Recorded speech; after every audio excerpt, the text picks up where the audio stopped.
जय हिंद साथियों, आज हम लोग साउंड का सेकंड लेक्चर देखते हैं। पहला लेक्चर हम देख चुके हैं। यदि आपने नहीं देखा है तो पहले पहला लेक्चर देख के तब इसे देखिए, तब ज़्यादा समझ में आएगा। ठीक, चलिए स्टार्ट करते हैं।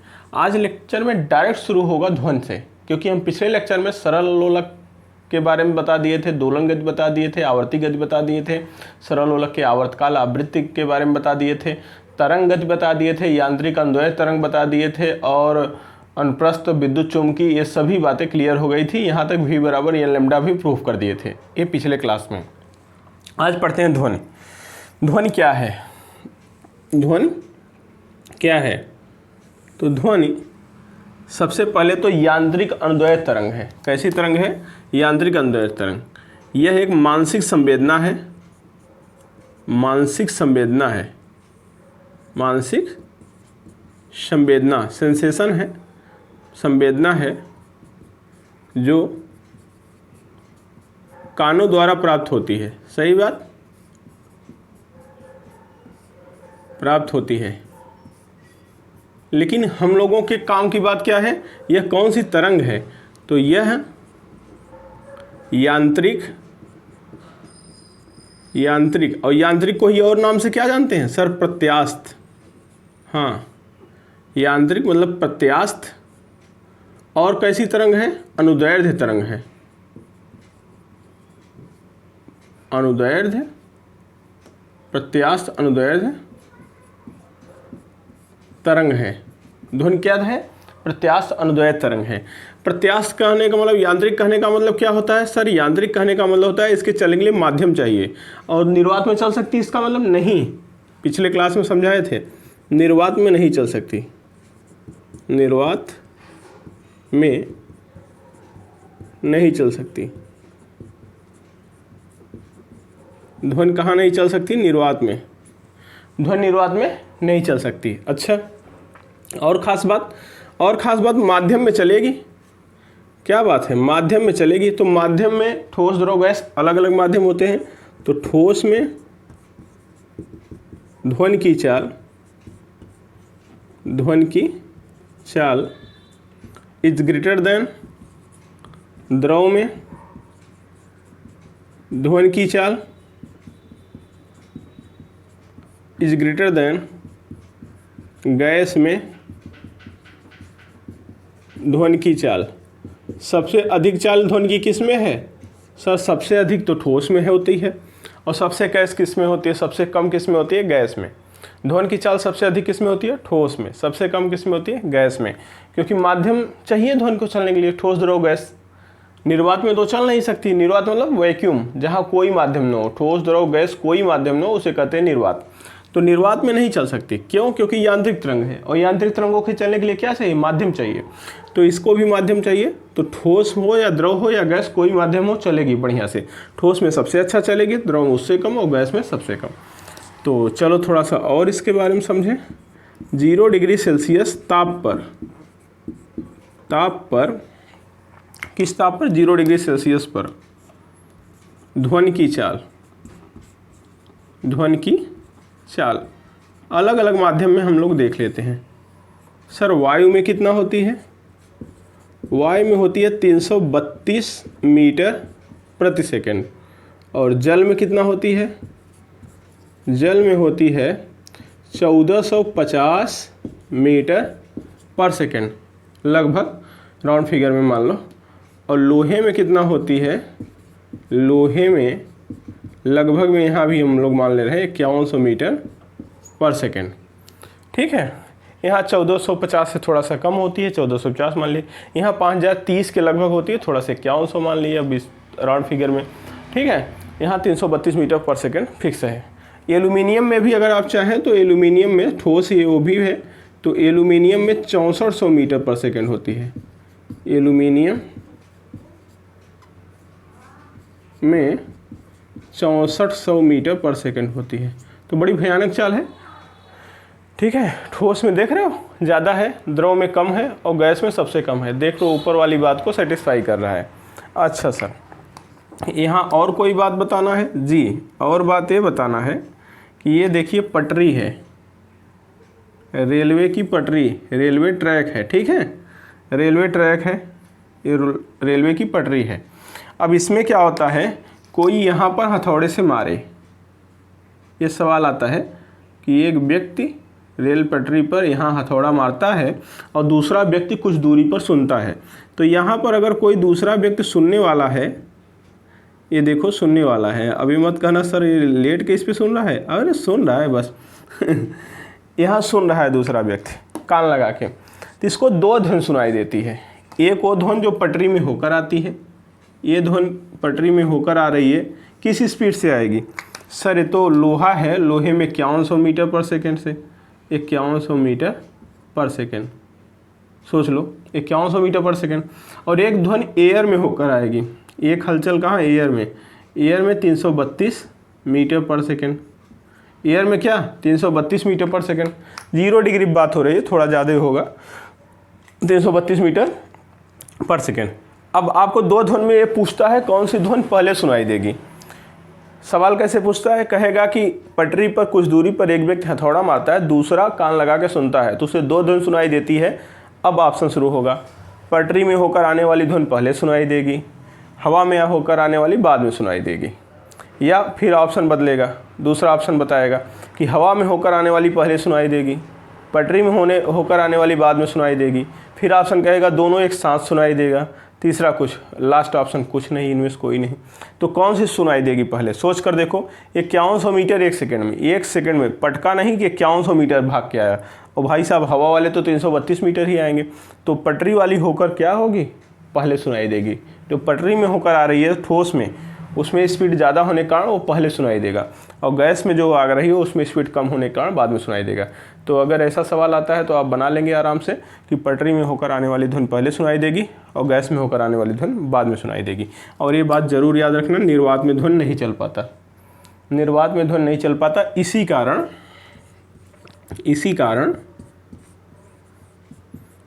कारण चंद्रमा पर सामान्य बातचीत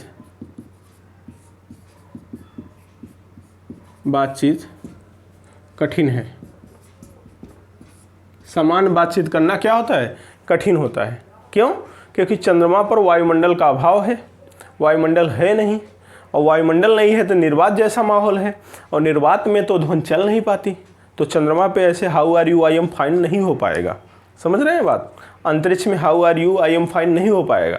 जहाँ वायुमंडल नहीं वहाँ how are you I am fine नहीं होगा। ये कमरा पूरा वैक्यूम करके पढ़ाएं तो आपको आवाज़ नहीं सुनाई देगी, ठीक है।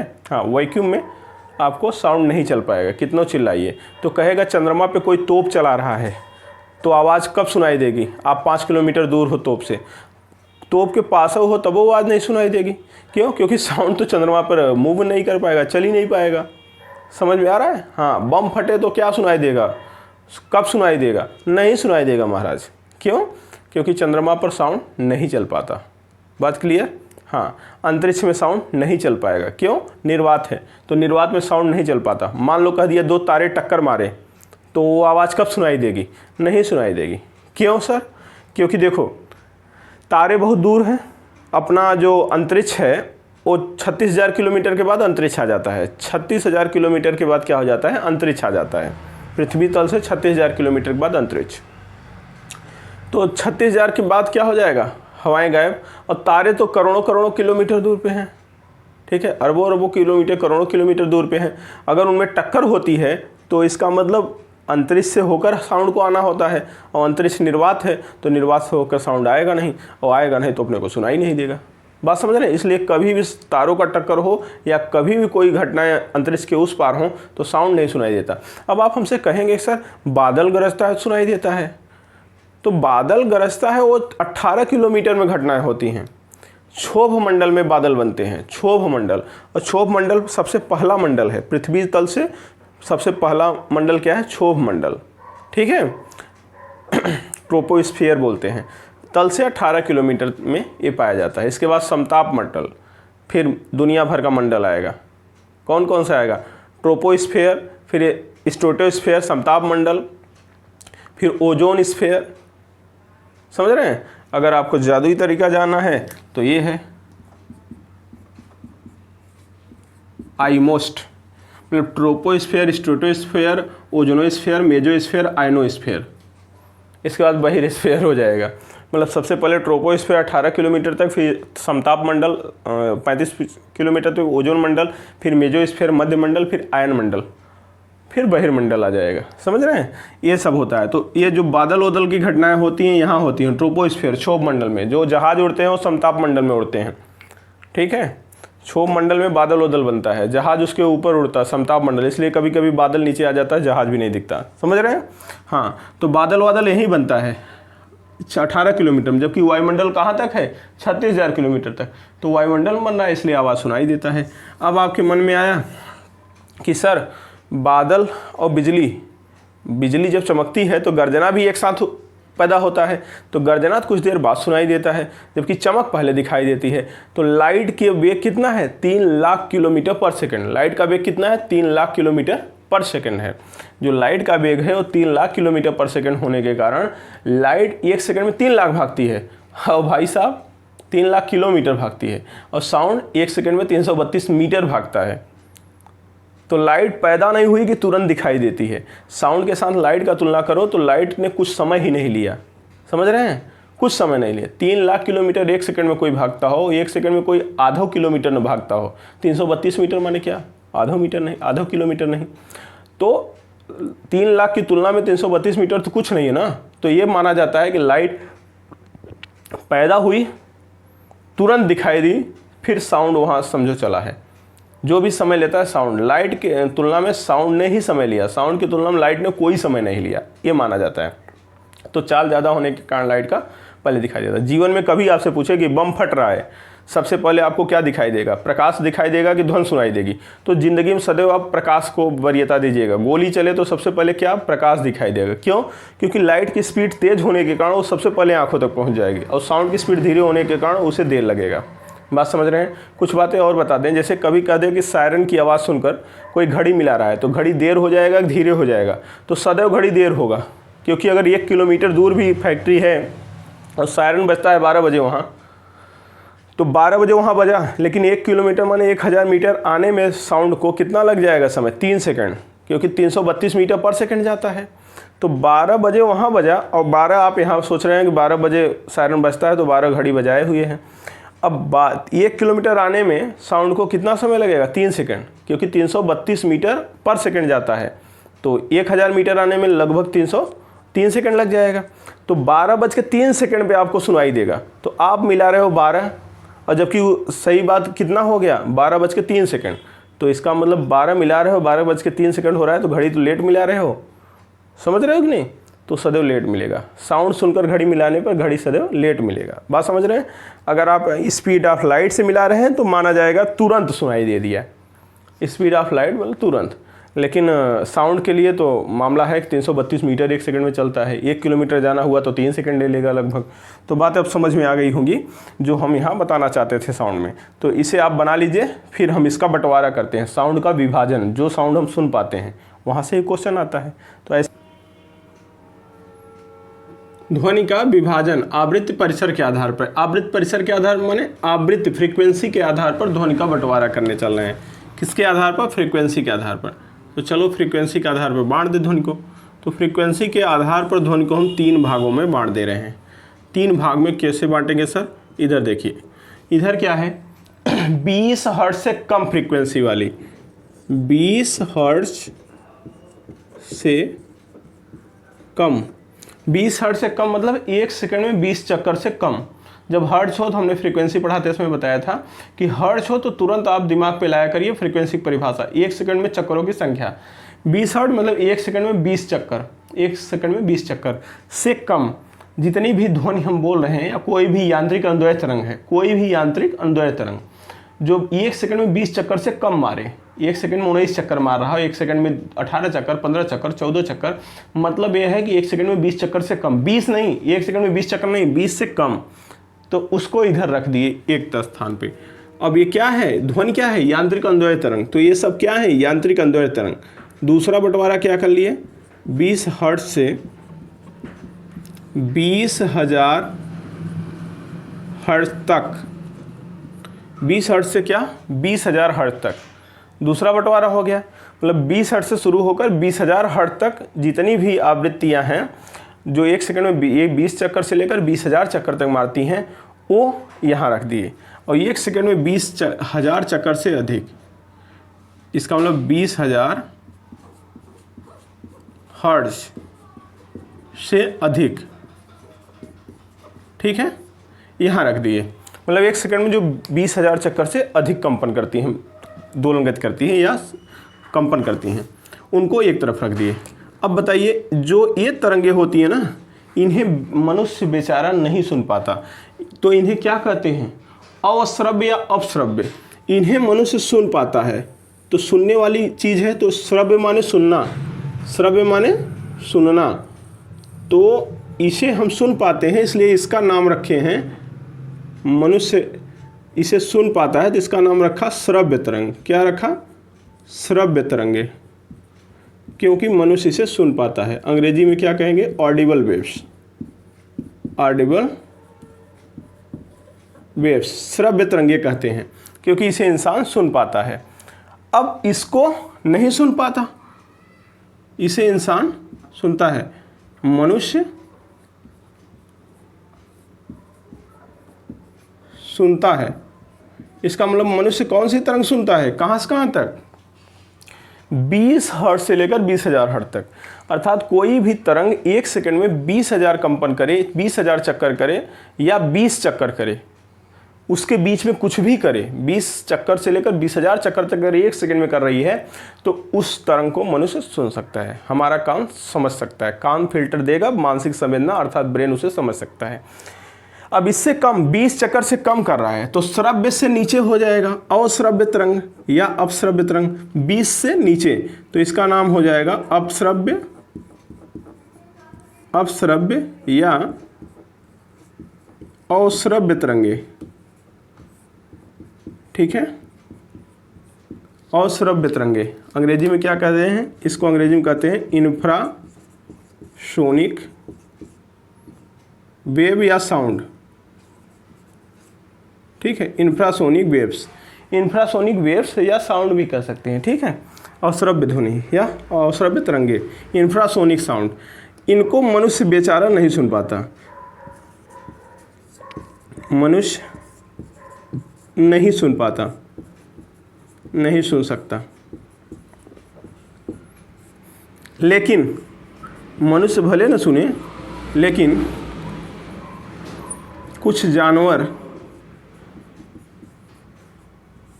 सुनते हैं, ठीक है, कुछ जानवर सुनते हैं, ठीक, बात को समझिएगा।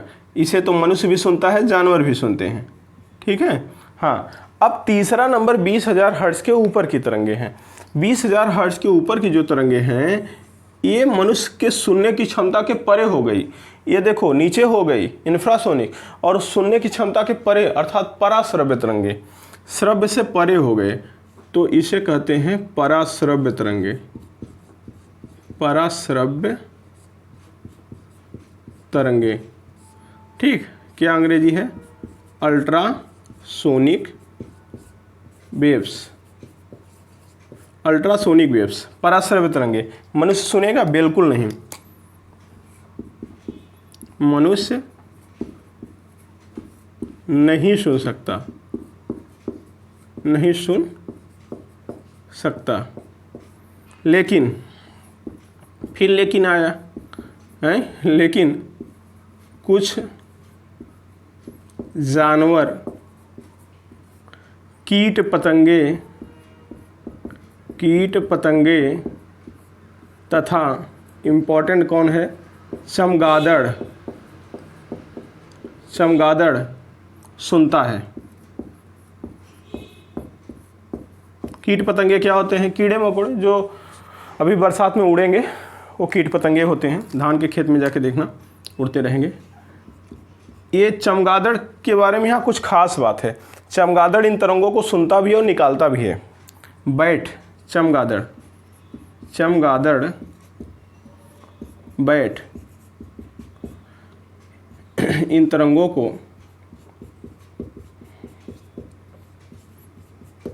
सुनता भी है तथा निकालता भी है। बहुत महत्वपूर्ण तरंग है, इसके बारे में और डिटेल में अभी हम लिखेंगे। ठीक है, चमगादड़ इन तरंगों को सुनता भी है और निकालता भी है, मतलब वो ट्रांसमिट भी करता है और रिसीव भी करता है। चमगादड़ जो बैट है वो पराश्रव्य तरंग को, अल्ट्रासोनिक वेव्स को ट्रांसमिट भी करता है, निकालता भी है और रिसीव भी करता है, दोनों काम करता है। कौन? चमगादड़। ठीक है, और इन्हीं तरंगों की सहायता से रात में उड़ता है। कैसे उड़ता है अभी हम चर्चा कर रहे हैं, लेकिन आइए ज़रा इन लोगों के बारे में भी बात कर लेते हैं। कोई ऐसी तरंग बताइए जो श्रव्य तरंग हो, और कोई ऐसी तरंग बताइए जो अश्रव्य तरंग हो या इंफ्रासोनिक हो। तो इंफ्रासोनिक का एग्जाम्पल ज़रूर लिख दीजिएगा, इम्पॉर्टेंट है। भूकंप तरंगे जो होती हैं, भूकंप तरंगे जो बड़े स्रोतों से पैदा होती हैं, भूकंप तरंगे, ज्वालामुखी विस्फोट से उत्पन्न तरंगे, ज्वालामुखी विस्फोट से उत्पन्न तरंगे जो होती हैं, ये तरंगे क्या होती हैं सर? ये तरंगे होती हैं इंफ्रासोनिक वेव। इंफ्रासोनिक वेव समझ लीजिए, मनुष्य नहीं सुन सकता भूकंप तरंगे। भूकंप आने वाला होता है, भूकंप हम लोगों को नहीं पता चलता, हम लोग तो रिक्टर स्केल या दुनिया भर का चीज़ें से, सिस्मोग्राफ से देखते हैं। जानवर पहले ही छटपटाने लगते हैं, भूकंप आता है तो जानवर पहले छटपटाने लगते हैं। क्यों? क्योंकि देखो जानवर इस तरंग को सुन सकते हैं, इनको आवाज़ सुनाई देती है।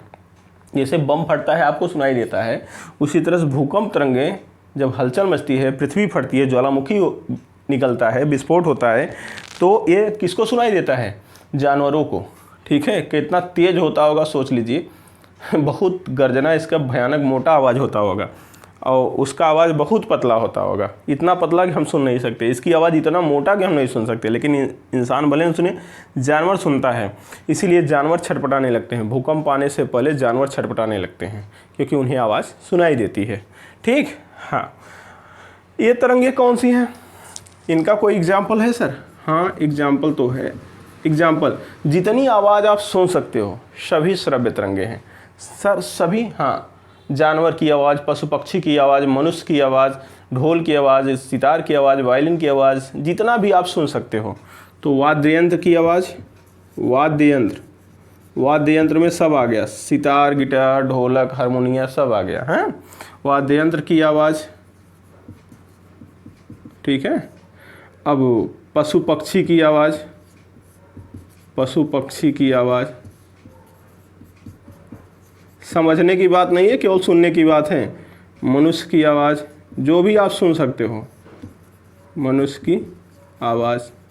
बम बारूद की आवाज़, बम व बंदूक की आवाज़। ये सभी जब बंदूक गोली दागते हैं तब, ये नहीं कि बंदूक का ही आवाज़ करने लगा, बम फटता है तब, बंदूक से गोली दागते हैं तब जो आवाज़ सुनाई देता है, वो सभी आवाज़ जो आपको सुनाई दिया वो कौन सी तरंग है? ये सभी तरंगे क्या हैं? श्रव्य तरंगे हैं। ठीक है, और इन पराश्रव्य के बारे में और लिखेंगे हम, अभी इतना नहीं। पराश्रव्य तरंग को हम अलग से लिखाने जा रहे हैं। पहले आप इतना स्क्रीनशॉट ले लीजिए। और क्वेश्चन जो बार बार बनता है परीक्षा में, ये बनता है, ये बहुत महत्वपूर्ण है। ठीक, अभी हम वो दिखा दे रहे हैं कैसे क्वेश्चन बनता है, इस पर बहुत महत्वपूर्ण।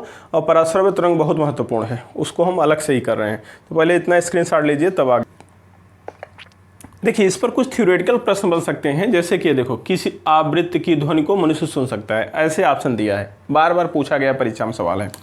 10 hertz, 45 hertz, 18 hertz, 200 kilo hertz. तो कौन सी आवाज़ मनुष्य सुन सकता है? तो 20 से लेकर 20,000 हर्ट्ज तक सुन सकता है।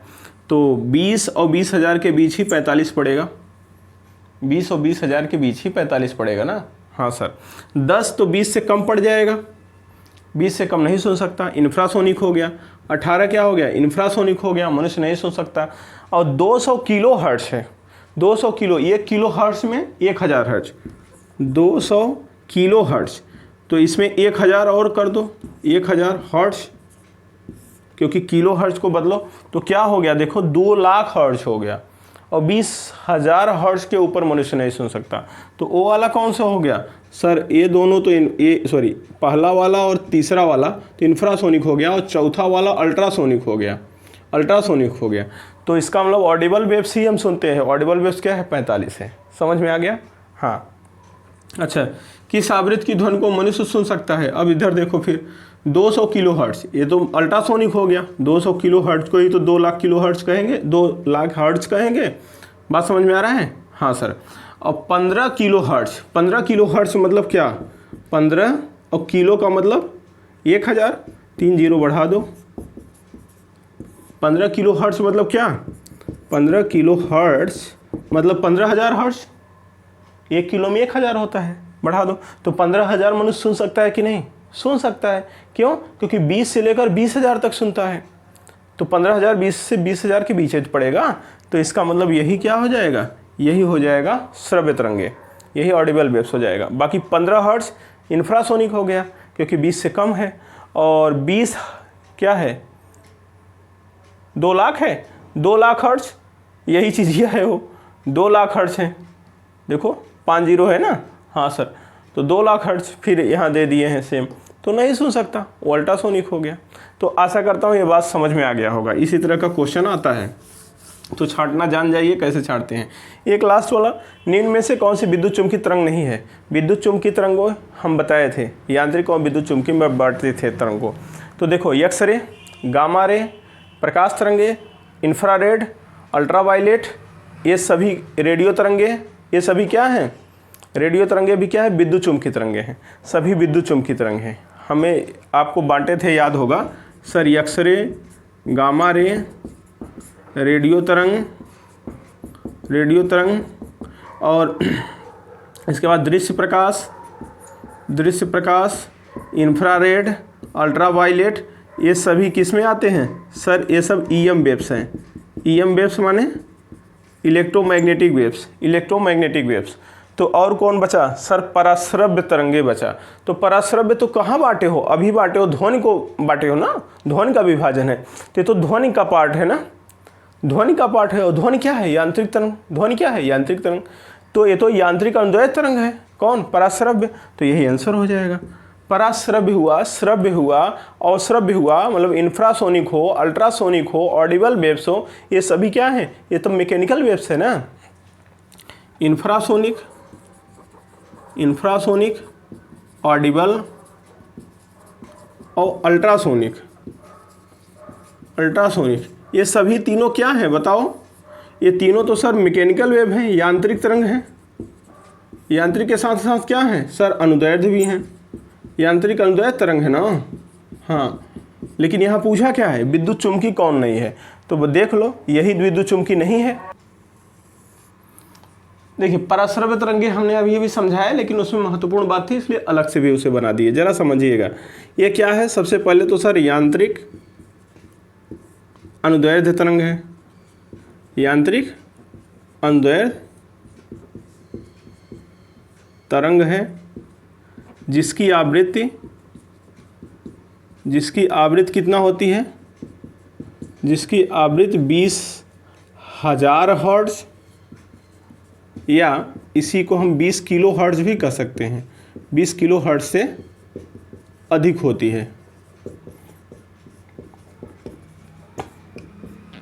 है, मनुष्य नहीं सुन सकता, मनुष्य नहीं सुन सकता। कुछ जानवर या चमगादड़, बाकी वहाँ लिखे हैं, ध्यान दिए होगे। चमगादड़ सुनता भी है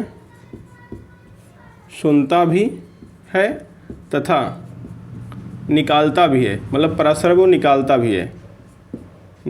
भी है।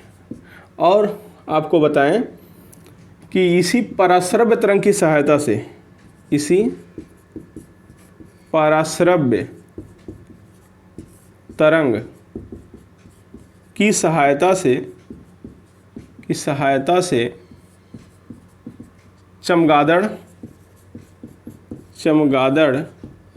रात्रि में उड़ता है। बहुत महत्वपूर्ण क्वेश्चन ये वाला है।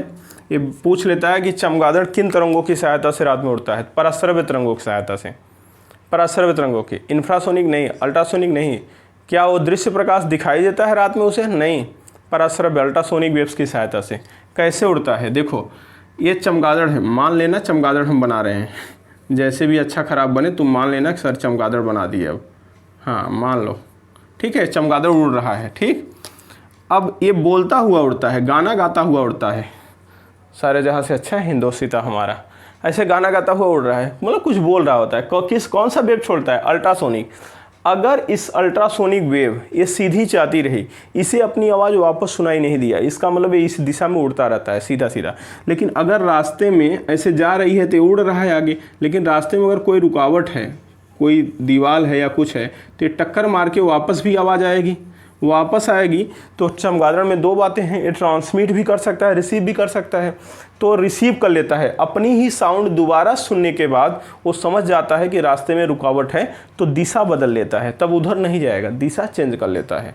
तो रात में अंधेरे में कैसे उड़ता है वो, बोलता हुआ उड़ता है। जैसे आप अंधेरा होता है तो हनुमान चालीसा पढ़ते हुए उड़ते हो ना, जय हनुमान ज्ञान गुण सागर, हाँ अरे उड़ते नहीं चलते हो, मतलब चमगादड़ उसी तरह से कुछ पढ़ता होगा, कुछ बोलता होगा, अब क्या बोलता है पता नहीं, कभी मिले तो पूछना कि बैठ तुम क्या गाते हो, तो ये गाना गाता हुआ उड़ता है, ठीक। हाँ, तो रात में ये बोलता हुआ, कौन सा तरंग बोलेगा, परश्रव्य, तो उनको हमको सुनाई नहीं देगा, मनुष्य है ना, हाँ मनुष्य को नहीं सुनाई देता, तो ये ऐसे बोलेगा और तब तक उस दिशा में उड़ता रहता है जब तक इसे अपनी आवाज़ न सुनाई दी। अगर अपनी आवाज़ वापस आ गई, प्रतिध्वनि सुनाई दी, तो समझ जाता है कि रास्ते में रुकावट है, रास्ता चेंज कर लो। बात समझ गए, इस तरह से रात में उड़ता है पराश्रव्य तरंग छोड़ता हुआ।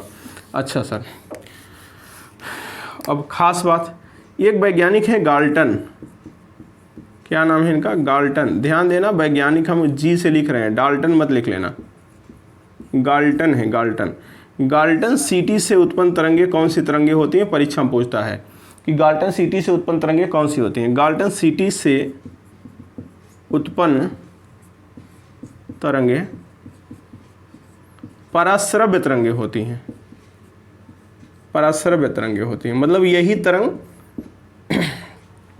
गाल्टन ने सीटी बजा के पराश्रव्य तरंग पैदा किया था, उसे भी सुनाई नहीं दिया होगा, लेकिन उसने देखा कि फ्रीक्वेंसी 20,000 से ज़्यादा है, आवाज़ नहीं आ रही, तो उस सिटी का नाम ही हो गया गाल्टन सिटी, और गाल्टन सिटी से उत्पन्न होती है कौन सी तरंग, पराश्रव्य तरंग। अच्छा, ये भी महत्वपूर्ण है, ठीक। और पराश्रव्य तरंग का उपयोग कहाँ होता है, कुछ पौधों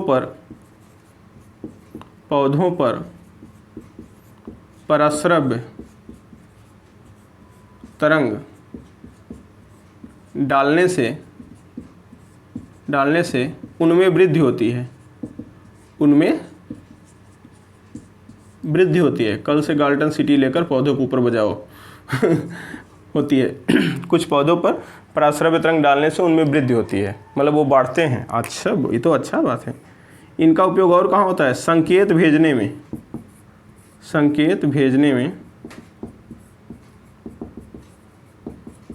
पराश्रव्य तरंग का उपयोग होता है।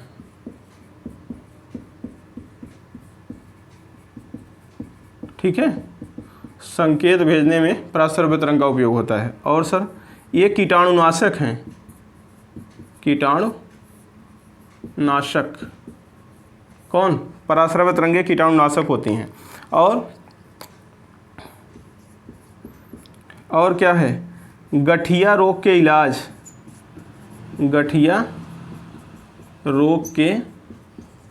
इलाज, ये भैया सही से लिखा, इलाज तथा खून रहित ऑपरेशन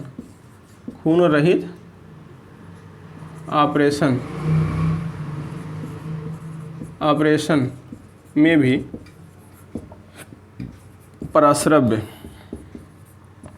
तरंग का उपयोग होता है। कहाँ कहाँ होता है देख लो, क्योंकि महत्वपूर्ण ये बात है। कोई दे देगा, कहेगा किन तरंगों को उपयोग करेंगे, परीक्षा में कुछ नहीं समझ में आया तो पराश्रव्य मार देना, ठीक है। हाँ, न समझ में आया तभी पराश्रव्य मार देना। नहीं याद है कि ये नया चीज़ आ गया, कौन सी तरंग लगाएंगे तो पराश्रव्य मार देना, उसी में से होगा। ये जादू बता रहे हैं। गठिया रोग का इलाज खून रहित ऑपरेशन में भी होता है।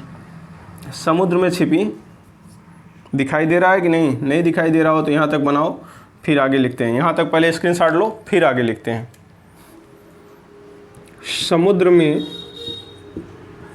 समुद्र में छिपी वस्तुओं की गहराई का पता लगाने के लिए भी पराश्रव्य तरंगों का उपयोग किया जाता है। उपयोग किया जाता है। अब आपको मन में होगा कि कैसे उपयोग करते हैं सर, पराश्रव्य तरंग निकालते कैसे हैं। तो एक सोनार नामक उपकरण होता है। क्या नाम है? सोनार। तो सोनार ये क्या है सर? एक डिवाइस है। इसका पूरा नाम बताइए। तो पूरा नाम है साउंड नेविगेशन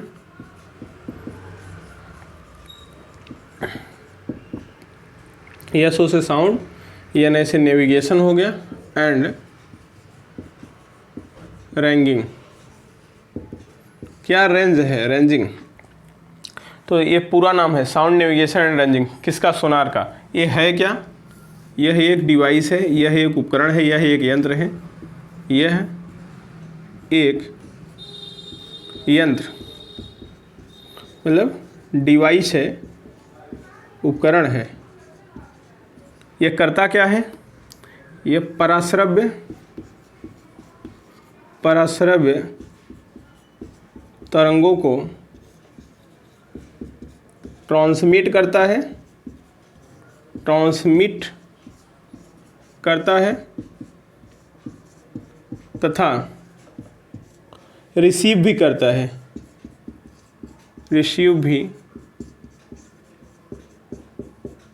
है। इसका मतलब इसमें ट्रांसमीटर और रिसीवर दोनों लगे हैं। तो जब समुद्र में ये मान लो जल का सरफेस और ये तली है इस तरह से, ठीक है। अब क्या होगा, इस तरह से जल है तो यहाँ कोई चीज़ छिपी है, ठीक। यहाँ कोई चीज़ क्या है यहाँ कोई चीज़ है। अब ये ऊपर सरफेस है, इस तरह से जो जहाज़ें हैं उसमें हम क्या लगा दिए? सोनार। अब इधर का लगा दिए हैं सोनार नामक उपकरण। ये करेगा क्या? ये भेजेगा कौन सा? ये भेजेगा सर क्या? पराश्रव्य तरंगे भेजेगा। डी दूरी गई और टक्कर मार के यहाँ से पराश्रव्य तरंग वापस आएगी डी दूरी। तो कुल दूरी कितना चली? 2D। जो समय लगा जाने और आने में उसे ले लेंगे t, और चाल बराबर कुल दूरी बटे कुल समय। तो v बराबर क्या होएगा? 2D/t। तो यहाँ से d बराबर क्या हो जाएगा? vt/2। d बराबर क्या हो जाएगा? vt/2। मतलब जल में पराश्रव्य तरंग ध्वनि की चाल 1450 मीटर पर सेकेंड भी पता है, बस जाने और आने में जितना समय लगा वो टाइम का गुणा करके 2 का भाग कर देंगे तो d पता चल जाएगा कि समुद्र में कितनी गहराई पे कोई वस्तु छिपी है या कोई वस्तु है, ठीक है। बरमूडा ट्रायंगल मूवी में आप इसे देख सकते हैं। तो सोनार का उपयोग कैसे हो रहा है? ये होता है, समझ में आया। पराश्रव्य तरंगे इससे ट्रांसमिट किया जाता है और रिसीव भी किया जाता है। ट्रांसमीटर लगा है, रिसीवर भी लगा है, ट्रांसमिट भी करेगा, रिसीव भी करेगा, एज लाइक चमगादड़ है ना। हाँ, तो सोनार चमगादड़ जैसा एक उपकरण है जो ट्रांसमीटर भी लगा है, रिसीवर भी जिसमें, ठीक है। तो इस तरह से पराश्रव्य तरंगों का उपयोग हो गया। और अगर आप पराश्रव्य तरंग को और उपयोग जानना चाहते हैं तो भाई समझ लीजिए कि महंगे कपड़ों की धुलाई में भी पराश्रव्य तरंगों का उपयोग होता है। मशीनरी के पार्ट जो होते हैं, कल पुर्जों की सफाई में भी पराश्रव्य तरंगों का उपयोग होता है। तो पराश्रव्य तरंग के उपयोग बहुत सारे हैं, ठीक। तो हमने लगभग बहुत सारे उपयोग आपको बता दिए हैं जिससे काम हो जाएगा। अब चलते हैं, हम लोग पढ़ते हैं ध्वनि की चाल, ठीक है। ध्वनि की चाल, तो देखिए ध्वनि की चाल क्या है। ध्वनि की चाल के लिए न्यूटन ने बताया कि ध्वनि जो है किसी माध्यम की प्रत्यास्था और जड़त्व पर निर्भर करता है। किसी माध्यम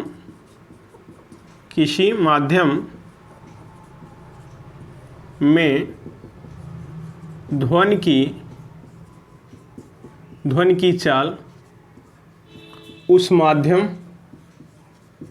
माध्यम की प्रत्यास्थता तथा जड़त्व पर निर्भर करता है, निर्भर करती है। ध्वनि की चाल क्या होता है? किसी माध्यम की प्रत्यास्था और जड़त्व पर निर्भर करता है। हमने नहीं बताया, न्यूटन ने बताया था। और उन्होंने अलग अलग माध्यम में ध्वनि की चाल के लिए अलग अलग फार्मूला भी दिया। अलग अलग माध्यम में ध्वनि की चाल के लिए अलग अलग फार्मूला दिया।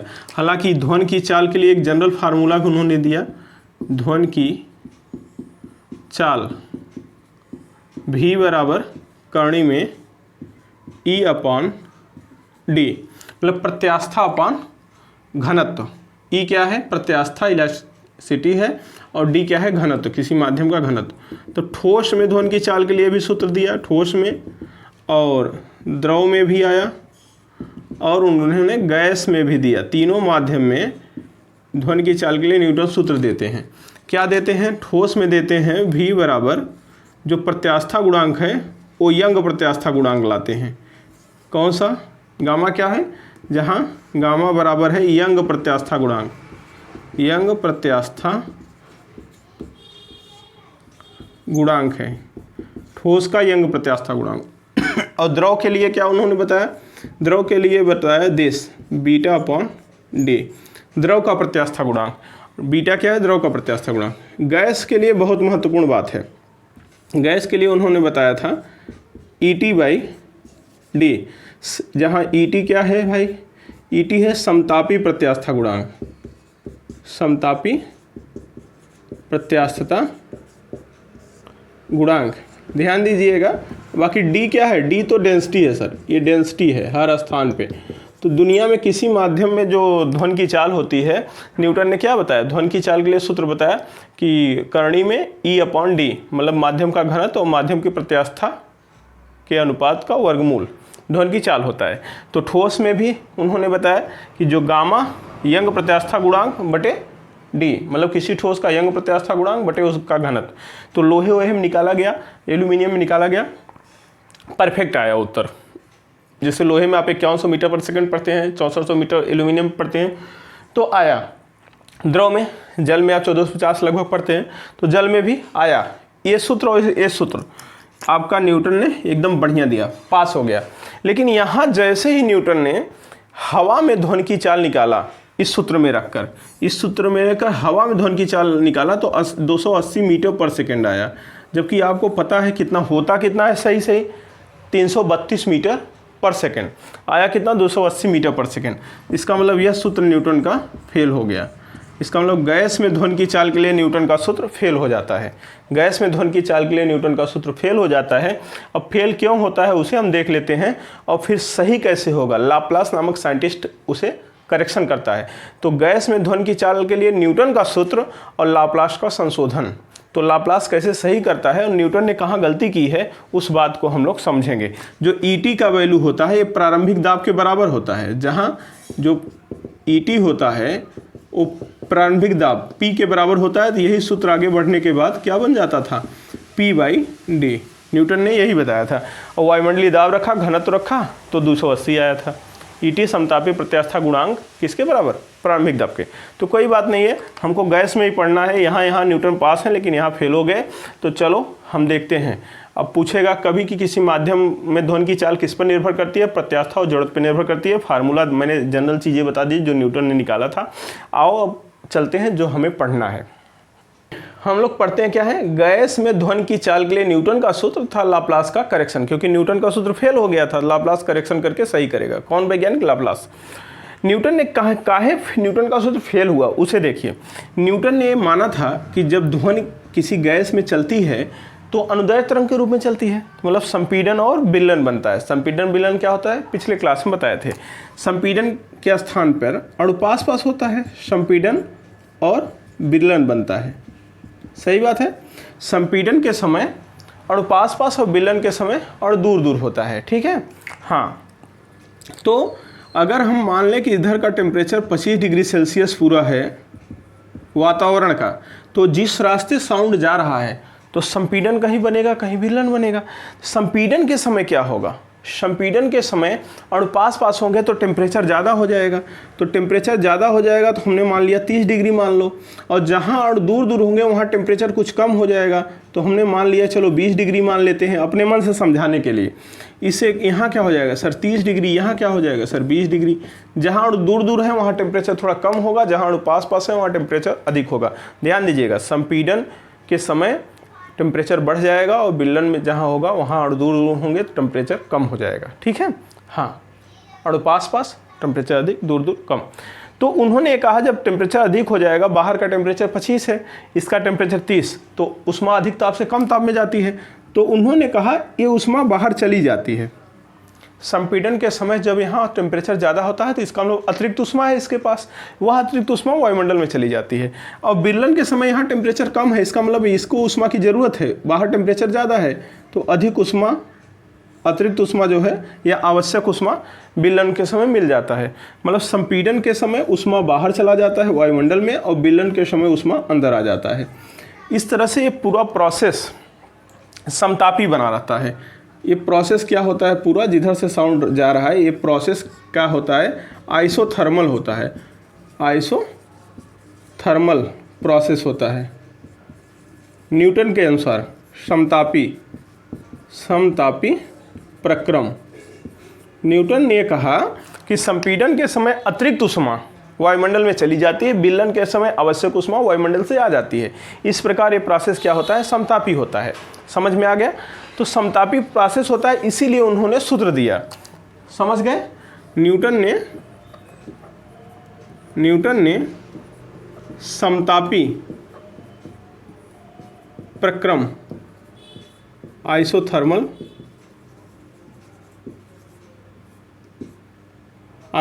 प्रोसेस बताते हुए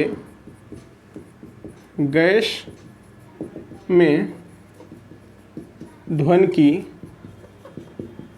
चाल के लिए सूत्र V बराबर ET/d दिया। ET क्या है, जहाँ ET क्या है, समतापी प्रत्यास्था गुणांक, समतापी प्रत्यास्था गुणांक है। क्यों समतापी बोला? क्योंकि उसने ये बताया कि जब अधिक ऊष्मा होती है तो बाहर चला जाता है, कम ऊष्मा होती है तो बाहर से आ जाता है, इसका मतलब इधर ताप समान रहता है। ठीक है। और इससे ET का वैल्यू क्या होता है, प्रारंभिक दाब प्रेशर P के बराबर होता है। तो इसको रख दिए तो V बराबर करणी में √P/d आ गया। ये फार्मूला हो गया। बात समझ में आया? ठीक। इस पर न्यूटन जब वैल्यू रखते हैं यहाँ वायु के लिए, तो वायु में ध्वनि की चाल क्या आता है, 280 मीटर पर सेकंड आता है, जो कि गलत हो जाता है। तो ये न्यूटन का फार्मूला क्या हो गया, फेल हो गया। अब लाप्लास का करेक्शन हम देखेंगे। पहले आप इसका फोटो ले लीजिए।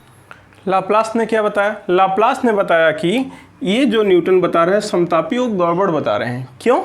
क्योंकि संपीड़न और विलयन इतना तेज बनता है, जरा समझिएगा। एक संपीड़न और एक विलयन मिलकर एक तरंग बनाते हैं। कौन सा? अनुदैर्घ्य तरंग। पढ़ाए थे, एक संपीड़न और एक विलयन मिलकर एक अनुदैर्घ्य तरंग।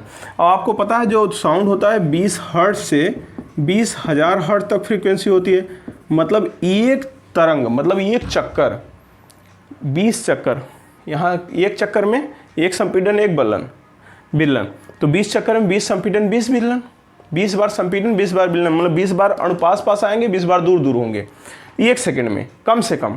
और 20,000 तक साउंड हो सकता है, तो एक सेकंड में 20,000 बार अणु पास पास आएंगे, 20,000 बार दूर दूर होंगे। कहने का मतलब ये है कि एक सेकंड में कम से कम तो 20 बार संपीड़न और विलयन बनना ही बनना है साउंड अगर चलेगा तो। तब जरा सोच लीजिए, एक सेकंड में 20 बार और पास पास दूर दूर हो रहे हैं। इसका मतलब उन्होंने ये बताया, कौन? लाप्लास, कि संपीड़न के समय ऊष्मा बाहर जाती उससे पहले विलयन हो जाता है। संपीड़न के समय अतिरिक्त ऊष्मा बाहर जाती उससे पहले यहाँ क्या हो जाता है, विलयन बन जाता है। विलयन के समय बाहर से ऊष्मा आती उससे पहले संपीड़न हो जाता है। संपीड़न के समय अतिरिक्त ऊष्मा बाहर जाती उससे पहले विलन बन जाता है, विलन के समय बाहर से उष्मा आती, उससे पहले संपीड़न बन जाता है। तो न तो उष्मा आ पाती है न तो जा पाती है। जब न तो आ पाती है न तो जा पाती है तो इस प्रोसेस को क्या कहा जाता है? Adiabatic process. एडियाबैटिक प्रोसेस मतलब क्या सर? रुद्धोष्म प्रक्रम। रुद्धोष्म प्रक्रम। जबकि न्यूटन ने क्या बताया? समतापी। तो लाप्लास ने बताया कि यह रुद्धोष्म प्रक्रम होता है। कौन सा प्रक्रम? रुद्धोष्म प्रक्रम। जब साउंड चलता है तो कौन सा प्रक्रम बनता है? एडियाबैटिक। एडियाबैटिक प्रोसेस होता है, रुद्धोष्म प्रक्रम होता है। ठीक है। कब? तो ध्वनि की चाल, तो ध्वनि की चाल जो बताया, ध्वनि की चाल क्या होगा? ध्वनि की चाल v बराबर करणी में ES/d। मतलब सेम बात है, न्यूटन को ही फॉलो किया, इसीलिए संशोधन बोला जाता है। तो ES क्या होता है सर? ES बराबर गामा पी होता है। ES क्या है पहले तो जान लो, रुद्धोष्म प्रत्यास्थता गुणांक। रुद्धोष्म प्रत्यास्थता गुणांक। और ES बराबर गामा पी होता है। सर एक गामा क्या है? जहां गामा है CP/CV, स्थिर दाब पर, at specific heat at constant temperature pressure. मतलब स्थिर दाब पर विशिष्ट उष्मा गैस की, और यह है स्थिर आयतन पर गैस की विशिष्ट उष्मा। स्थिर दाब पर विशिष्ट उष्मा और स्थिर आयतन पर विशिष्ट उष्मा का अनुपात होता है गामा। और गामा का मान helium, neon, argon, krypton, xenon, radon, ये अक्रिय गैसें मोनोएटॉमिक गैसें हैं। मोनोएटॉमिक गैसों के लिए सेम होता है, सभी के लिए सेम होगा। और गामा का मान डाइएटॉमिक के लिए सेम होता है। जैसे हाइड्रोजन 2 अणु मिलते हैं, ऑक्सीजन, नाइट्रोजन, ये सब क्या है? डाइएटॉमिक, 2 अणु हैं, डाई हो गया, तो इनके लिए सेम होता है। समझ रहे हैं? मोनोएटॉमिक के लिए सेम, डाइएटॉमिक के लिए सेम, ट्राइएटॉमिक के लिए सेम, इस तरह से सेम होता है। और वायु के लिए क्या होता है? गामा वायु के लिए होता है 1.41। ये कांस्टेंट वैल्यू रहता है। मोनोएटॉमिक के लिए, डाइएटॉमिक के लिए सेम रहेगा, दिया रहता है क्वेश्चन में। और वायु के लिए 1.41 होता है। तो घबराने वाली बात नहीं है, इसे रखोगे तो फार्मूला मिलता है, असली फार्मूला। तो गामा P/D। तो गैस में ध्वनि की चाल का ये सूत्र है। सही, ये सही है। जब इसमें रख के वैल्यू सॉल्व करते हैं ना तो 332 दशमलव कुछ आता है। ठीक है। किसका मान? ध्वनि की चाल का मान। हवा में ध्वनि की चाल का मान कितना आता है? 332 दशमलव कुछ, और वो आपको पता है 332 मीटर पर सेकेंड होता है। तो एकदम एग्जैक्ट आ जाता है। इसका मतलब लाप्लास ने सही किया। तो ये सही सूत्र है, सही सूत्र गैस में ध्वनि की चाल का, गैस में ध्वनि की चाल का। चलो अब हम आगे पढ़ाते हैं। ठीक है। अपने को केवल इस सूत्र से मतलब था, इसलिए इतना बवाल किए भी। गैस या वायु में ध्वनि की चाल पर विभिन्न कारकों का प्रभाव बहुत महत्वपूर्ण है। जितना महत्वपूर्ण कह लो उतना कम। ये हेडिंग बहुत महत्वपूर्ण है, वेरी वेरी इंपॉर्टेंट। ठीक, यहाँ से क्वेश्चन बनने के चांस होते हैं। सबसे पहला किसका प्रभाव देखेंगे? दाब का प्रभाव। गैस या वायु में ध्वनि की चाल पर विभिन्न कारकों का प्रभाव। इफेक्ट ऑफ प्रेशर देखेंगे। इफेक्ट ऑफ प्रेशर, प्रेशर का क्या इफेक्ट पड़ता है ध्वनि की चाल पर? गैस में जब चलता है ध्वनि तो दाब होता है गैस का, उस दाब का क्या प्रभाव पड़ता है? दाब बढ़ाने पर क्या चाल बढ़ जाएगी, घट जाएगी? अब फार्मूले से अगर देखें तो V बराबर करणी में गामा P/D होता है। तो प्रेशर तो V में के प्रोपोर्शनल लग रहा है, रूट प्रेशर का रूट V के प्रोपोर्शनल है। तो दाब बढ़ाने पर तो चाल बढ़ना चाहिए, लेकिन ऐसा नहीं होता। क्यों? क्योंकि जैसे ही दाब बढ़ाते हो ना, उसी रेशियो में डेंसिटी बढ़ जाता है। दाब दोगुना करोगे तो डेंसिटी भी दोगुना हो जाता है। तो 2 से कट गया, फिर यही आ जाता है। दाब 3 गुना करोगे, डेंसिटी भी 3 गुना हो जाती है, फिर कट गया। दाब 4 गुना करोगे, डेंसिटी भी 4 गुना हो जाती है। समझ रहे हैं? दाब जितना गुना करोगे, डेंसिटी भी उतना गुना हो जाती है, इसलिए ओवरऑल कैंसिल हो जाता है। तो दाब बढ़ाने पे घनत्व बढ़ जाता है। जिस रेशियो में दाब बढ़ता है उसी रेशियो में घनत्व बढ़ जाने के कारण इस फार्मूले में दाब होते हुए भी दाब का ध्वनि की चाल पर गैस में कोई प्रभाव नहीं पड़ता। ध्यान दीजिएगा, बहुत महत्वपूर्ण बात है। तो गैस में ध्वनि की चाल पर दाब का दाब का कोई प्रभाव नहीं पड़ता। ध्यान देना ये लाइन, मतलब सवाल कहेगा यदि वायुमंडलीय दाब 4 गुना कर दिया जाए तो गैस में ध्वनि की चाल कितना हो जाएगी, या वायु में ध्वनि की चाल कितना हो जाएगी। ऑप्शन रहेगा 2 गुना, 4 गुना, 16 गुना, और वही रहेगा। तो वही रहेगा, चाहे 4 गुना करो, चाहे 10 गुना करो, चाहे 20 गुना, स्थिर ताप पर होना चाहिए। स्थिर ताप नहीं चेंज होना चाहिए। सर ताप चेंज होने पे काम हो जाएगा क्या? हाँ, ताप चेंज होने पर ध्वनि की चाल बदल जाएगी। सर इसमें तो ताप नहीं है, अभी आ जाएगा अभी आ जाएगा, टेंशन ना लो। तो ताप का प्रभाव तो पड़ेगा गैस में स्थिर ताप पर, गैस में स्थिर ताप पर ध्वनि की चाल पर दाब का कोई प्रभाव नहीं पड़ता। ठीक है, हाँ ये बात बना लीजिए। दूसरा क्या है सर? ताप का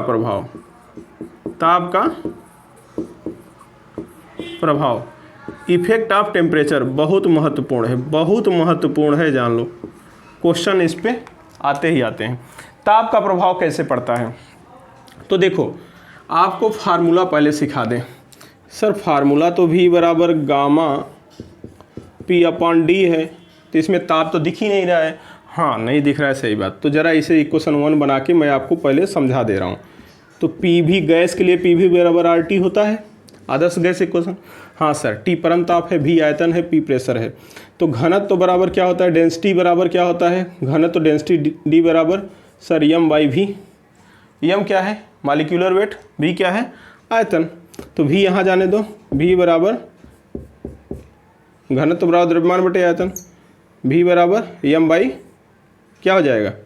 D। V बराबर M/D। इसे उठा के ज़रा यहाँ रख दो। कहाँ सर? यहाँ। ये आयतन बराबर द्रव्यमान बटे घनत्व यहाँ रखो। तो P × M/D बराबर RT आ जाएगा, और यहाँ से P/D निकाल लो। P/D बराबर RT/M, ये हो जाएगा। इसी को उठा के यहाँ रख दो, तो फार्मूला तुम्हें मिल जाएगा V बराबर गामा RT/M। P/D का स्थान पे हम रख दिया RT/M। तो समझ गए क्या? हाँ, तो गैस में ध्वनि की चाल का एक सूत्र और हम लोग सीख लिए हैं। अभी दाब के रूप में देख रहे थे, अब डायरेक्ट ये लिख रहे हैं V बराबर गामा RT/M। गामा RT/M समझ रहे हैं? M क्या है? Molecular weight. एक ही गैस के लिए, एक ही गैस या वायु के लिए, एक ही गैस हो या वायु हो के लिए क्या हो जाएगा? समान गैस गामा भी फिक्स रहेगा, R भी फिक्स रहेगा, और मॉलिक्यूलर वेट भी फिक्स रहेगा। उसमें जितने मॉलिक्यूल हैं सब फिक्स रहेंगे।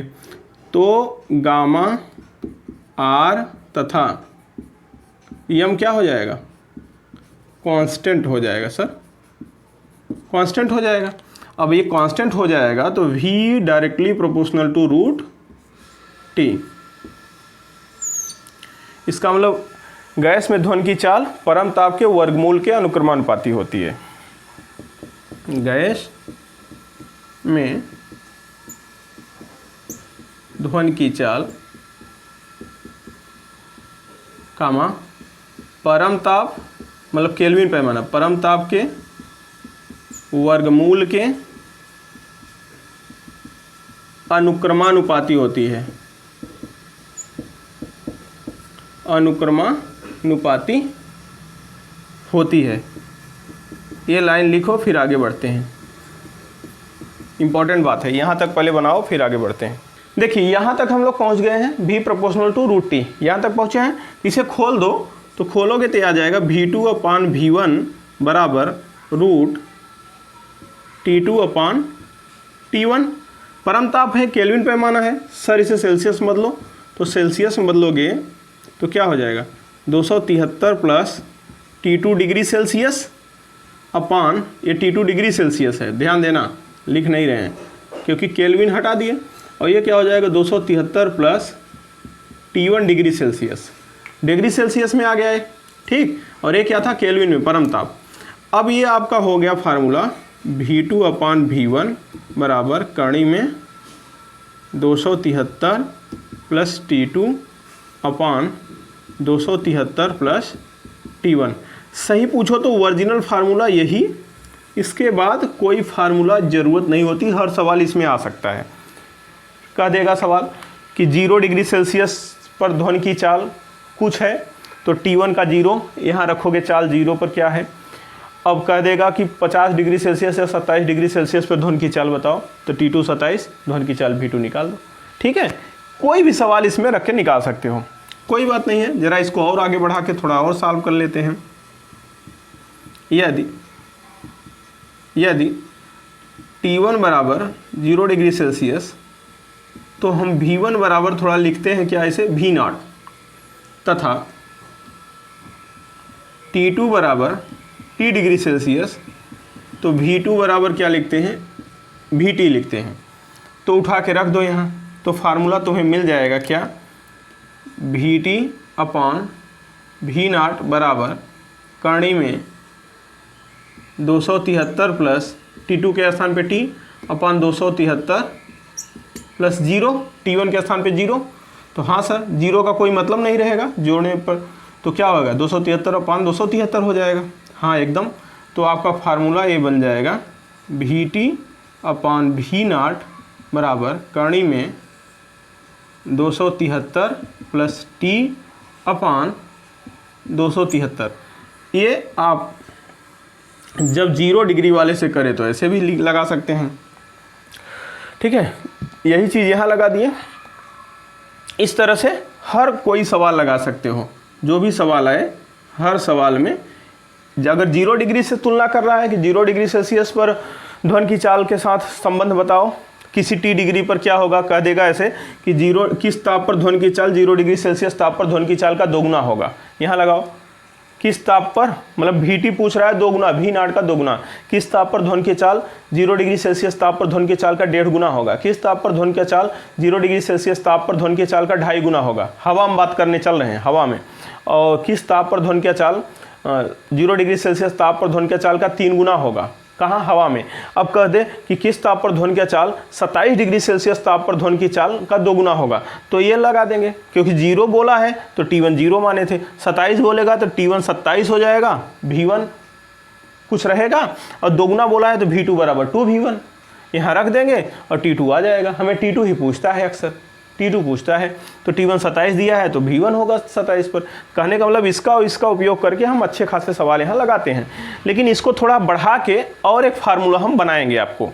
ठीक है, इस पर तो अभी हम सवाल कराएंगे आपको, टेंशन ना लेना। तो चलो इसे पहले स्क्रीनशॉट लो, फिर आगे बताते हैं।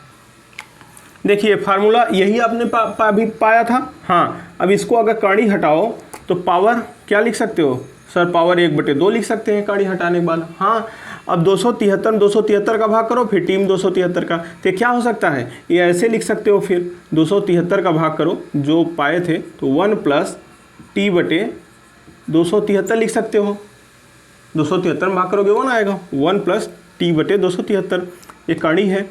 अब जरा समझने का प्रयास करो कि ये T, यदि एक नया सूत्र बताने जा रहे हैं, यदि T बहुत छोटा हो 273 से छोटा हो, तब ये पूरा वैल्यू क्या हो जाएगा, T/273 का मान। तो T/273 बहुत छोटा होगा, बहुत छोटा होगा, सही बात।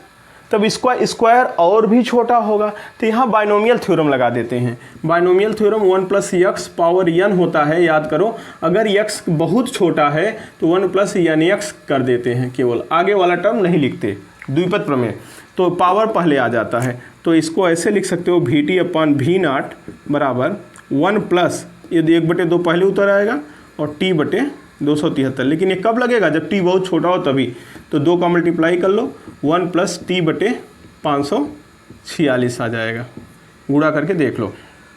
ठीक, अब VT/V0 बराबर 1 प्लस T/546, तो ये गुणा कर दो, तो VT बराबर V0 1 प्लस T/546, यही आया। V0 को अंदर ले चलो, तो हो जाएगा V0 प्लस V0T/546, ये बन जाएगा, कोई दिक्कत वाली बात नहीं। और V0 का मान रख दो, V0 प्लस इस V0 का मान कितना होता है 332, किसके लिए, वायु के लिए। अभी सभी दुनिया के सब गैस के लिए है, लेकिन अब हम वायु के लिए ले, स्पेशल फॉर वायु, वायु के लिए आप जानते हैं V0 का वैल्यू क्या है 332 मीटर पर सेकेंड। उठा के रख दो तो VT बराबर तुम्हारा क्या मिल जाएगा, V0 चाहे यहाँ भी 332 लिख सकते हो और यहाँ 332/546 T, 332 में 546 का भाग करोगे तो V0 बराबर 0.61 T आएगा।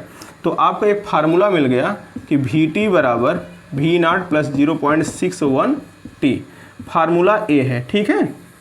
और हम लोग न्यूमेरिकल के लिए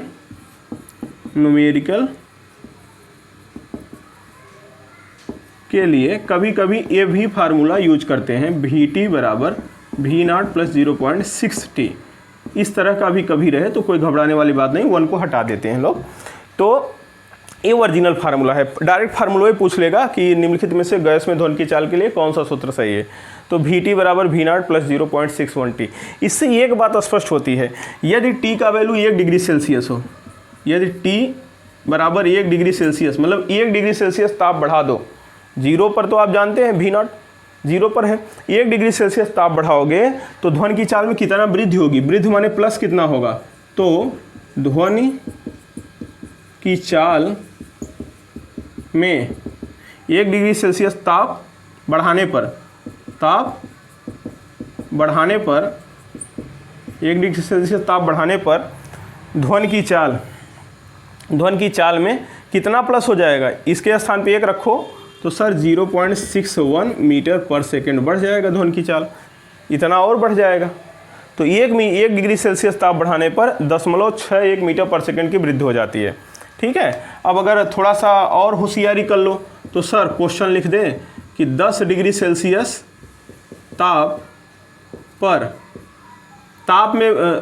डिग्री, 0 पर ध्वनि की चाल 332 है, 10 डिग्री सेल्सियस ताप पर ध्वनि की चाल में वृद्धि कितना होगी और ध्वनि की चाल होगी कितना, ये वृद्धि भी बताना है और चाल भी क्या होगी वो बताना है। तो आप इस फार्मूले से लगा दो, जल्दी लग जाएगा, इसीलिए कहा था इस फार्मूले से। तो T के स्थान पे कितना रख देना है 10, तो 0.6 गुणे 10 तो 6 ही तो केवल आएगा। तो 6 मीटर पर सेकेंड की क्या हो जाएगी वृद्धि, ध्वनि की चाल में कितना वृद्धि, 6 मीटर पर सेकेंड की ध्वनि की चाल में वृद्धि हो जाएगी। और ध्वनि की चाल होगा कितना, 6 जोड़ दो किसमें 332, V0 का मान क्या होता है 332, 0 डिग्री पर ध्वनि की चाल कितना होती है 332 मीटर पर सेकेंड, 332 और 6 338 मीटर पर सेकेंड।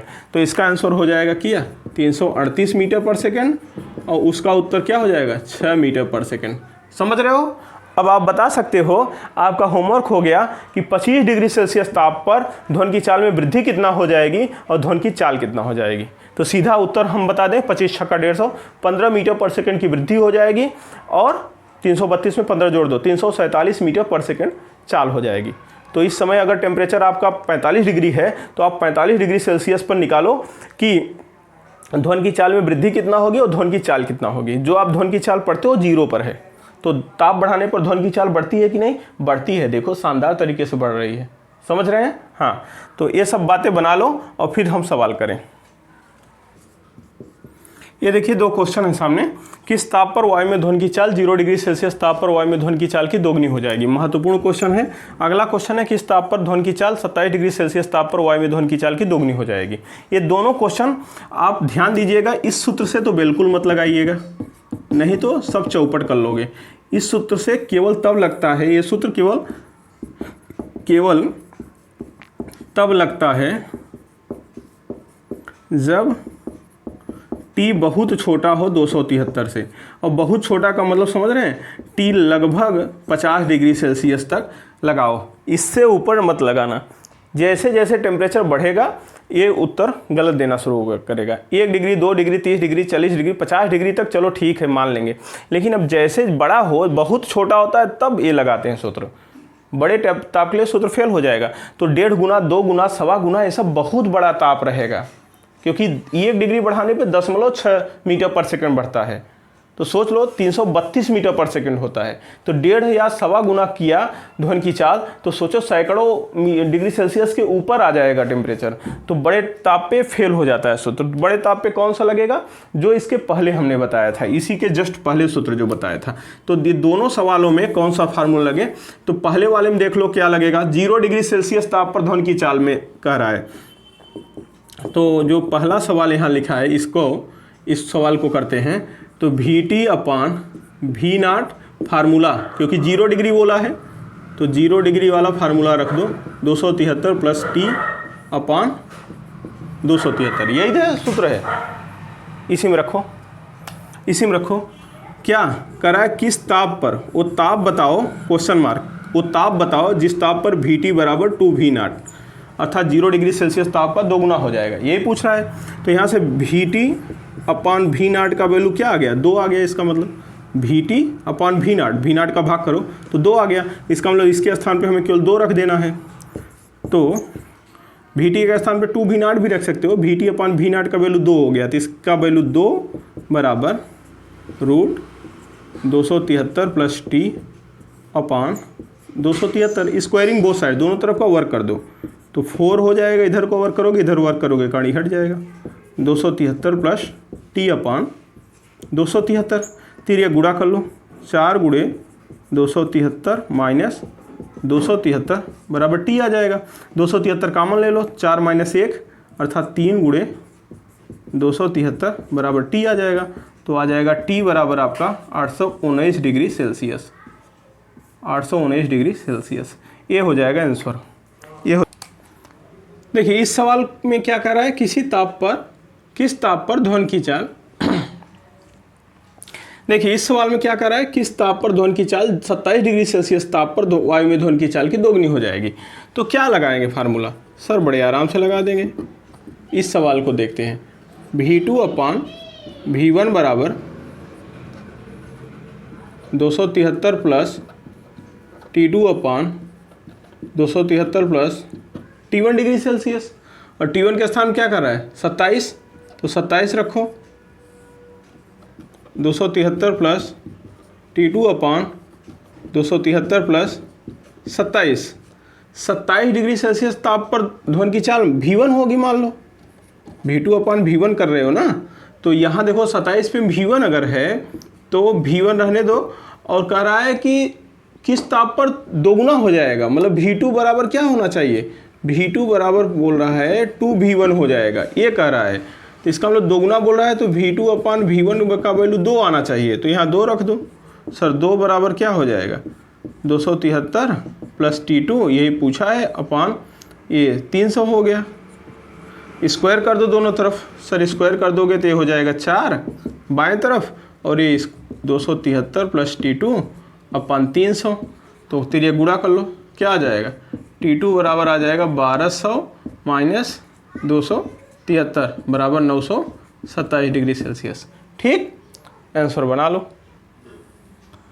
हमने दाब का प्रभाव देखा, ताप का प्रभाव देखा, अब क्या देखने, आर्द्रता का। तो आर्द्रता का क्या पड़ता है, डायरेक्टली प्रोपोर्शनल होता है, आर्द्रता बढ़ने पर ध्वनि की चाल बढ़ जाती है।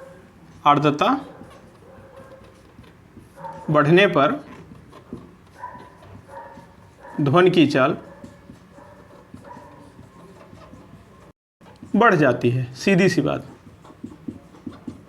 बढ़ जाती है। आर्द्रता का जलवाष्पित वायु को आर्द्र वायु का नमी, ठीक है। और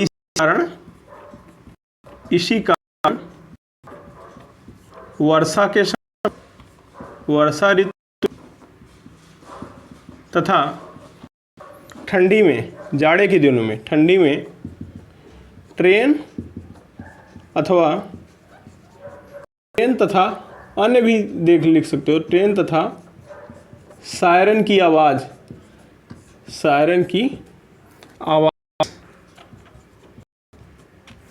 बहुत दूर तक देती है, बहुत दूर तक सुनाई देती है। कभी आपने ये देखा हो, आप तालाब के किनारे आपका घर हो, तो इस तरफ आपका घर है, इस तरफ किसी और का घर है, मतलब ये रमेश का घर है, ये महेश का घर है। तो दरअसल होता तालाब के ऊपर जलवाष्प घुलित होता है, आर्द्र वायु होता है, तो इसके घर जो हालचाल हो रहा है इसके घर तक सुनाई देता है, क्योंकि साउंड का स्पीड बढ़ जाता है। क्यों? क्योंकि जलवाष्प घुलित वायु, आर्द्र वायु होने के कारण यहाँ की जो यहाँ की जो आवाज़ है यहाँ बड़ी स्पष्ट सुनाई देगा। मतलब यहाँ चारों तरफ तालाब के किनारे से हो तो यहाँ कोई भी बात करे, यहाँ